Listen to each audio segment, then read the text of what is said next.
नमस्कार। आज मु आपण मानी पालंग सागर गोटे यूनिक रेसिपी नहीं कि आसी पालंग रोल। घरे थिबा अल्प सामग्री को नहीं यही स्वादिष्ट पालंग रोल बनाइबा। यह बनाइबा बहुत सहज, खाइबा बहुत टेस्टी लगी था। तो चलतु डेरी नक पालंग रोल प्रस्तुत करवा।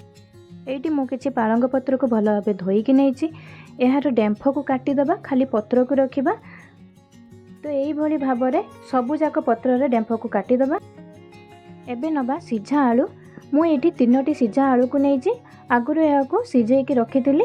आपड़ जदि चाहूँगी अधिक आलू भी नहीं पारे, अधिक पत्र अनुसार। तो एबे यहाँ पोटाटो मेसर रे मैश करदबा। देखो भल भाव में मैश हो गला।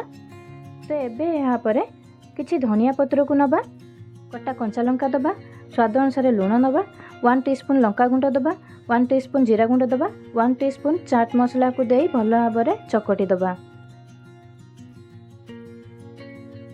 एबे यहाँ साइड रखा।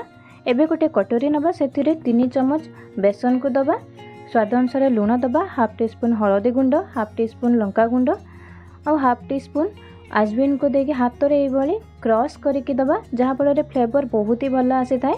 तो अल्प पानी नहीं, एमती कम कम पानी देकी गोलाइबा।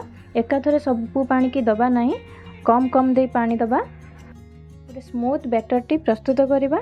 देखि पार्थुबे पानिया बिल्कुल भी करेनि, यही कंसिस्टेंसी रे रखिबे।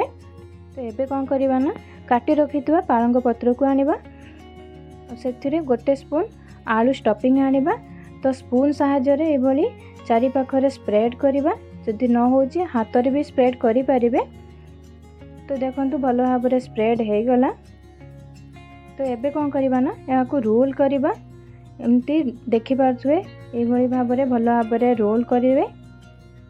तो सबू जाक पत्र रे से भली आलू स्टफिंग देकी रोल करके रखीदबा। तो एबे कौन करवा ना, रखीदबा बेसन बेटर रे यहाँ को बोड़ाइबा। गोटे स्पून साहाय्य रे यहाँ को नहीं गरम तेल रे मीडियम फ्लेम रे ही छाणिबा। तो देखि पार्थुए सबू जाक रोल को यही भाव में तेल रे पकाई छाणी नबा। आ गोटे साइड हो गला परे यहाँ को ओलटाई दबा। यही पकोड़ा हवापाई बेसी टाइम लगी न थाए, 5 ରୁ 6 मिनट भितर हो जाए। तो आज वीडियो जदि आपको पसंद आसी थाए तो वीडियो को लाइक निश्चय करंतु और सब्सक्राइब टे करंतु। देखि पार्थुए एबे पकोड़ा रेडी हो गलानी। तो केते सुंदर देखा होची, खाइबा को बहुत टेस्टी हेतिला। घरे बनातु और कमेंट निश्चय जनातु। जय जगन्नाथ।